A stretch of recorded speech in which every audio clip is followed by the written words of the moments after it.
दोस्तों, आपको दीपावली पर्व के पहले दिन धनतेरस की बहुत बहुत बधाइयाँ। दंत कथाएँ कहती हैं कि धनतेरस का त्यौहार समुद्र मंथन से जुड़ा है। समुद्र मंथन के दौरान सबसे पहले विष निकला, जिसे भगवान शिव ने अपने कंठ में समा लिया, और उसके बाद कामधेनु, ऐरावत हाथी, उच्च श्रवा घोड़ा और कौस्तुभ पारिजात वृक्ष, और तत्पश्चात अंत में धन्वंतरी जी का आह्वान हुआ। तो इसे धनतेरस के दिन को धन्वंतरी जी के जयंती के रूप में मनाया जाता है। कहते हैं धन्वंतरी जी के एक हाथ में कलश और दूसरे हाथ में आयुर्वेद था।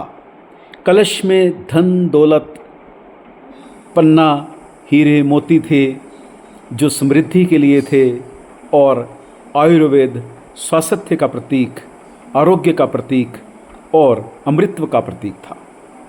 तो इसलिए इस दिन को न केवल हम सोने चांदी के लिए मनाएं, बल्कि हमें चाहिए कि इस दिन हम अपने स्वास्थ्य के लिए सोचना शुरू करें कि हम किस तरह से अच्छा जीवन जी सकते हैं, और ये आज की दुनिया में जो ओत प्रोत फास्ट फूड का प्रचलन है, इससे हम कैसे दूर होकर आयुर्वेद को अपना सकते हैं।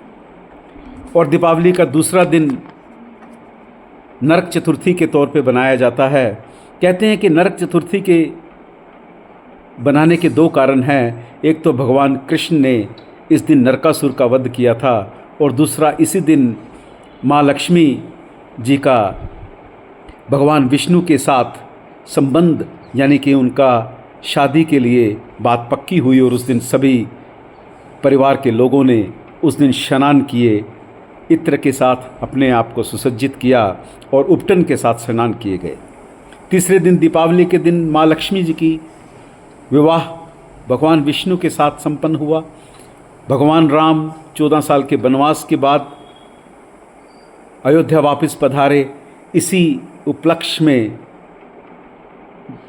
दिए जलाए जाते हैं, दीपक जलाए जाते हैं, और माँ लक्ष्मी, गणेश जी और कुबेर जी का पूजन किया जाता है। और चौथा दिन गोवर्धन पूजा के रूप में बनाया जाता है, जिस दिन भगवान कृष्ण ने अपनी चीची उंगली पर गोवर्धन को उठाकर मथुरा वासियों की रक्षा की थी, भगवान इंद्र से बचाया था।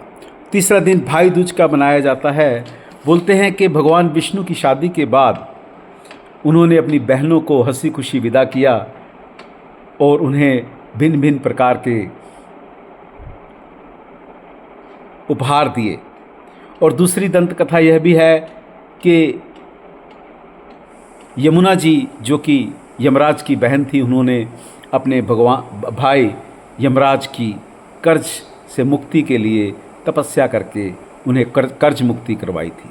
सो दोस्तों, ये दीपावली का त्यौहार 5 दिनों का त्यौहार आप सबको बहुत मुबारक हो। बट प्लीज़ मेरी आप सबसे रिक्वेस्ट है कि इस दीपावली के त्यौहार पर अपनी हेल्थ का सबसे ज़्यादा ख्याल रखें। प्लीज़ अपनी हेल्थ को सर्वप्रिय माने। वेल्थ तो हेल्थ के साथ आएगी ही। धन्यवाद। Happy Deepawali to all of you. Happy Dhanteras to all of you.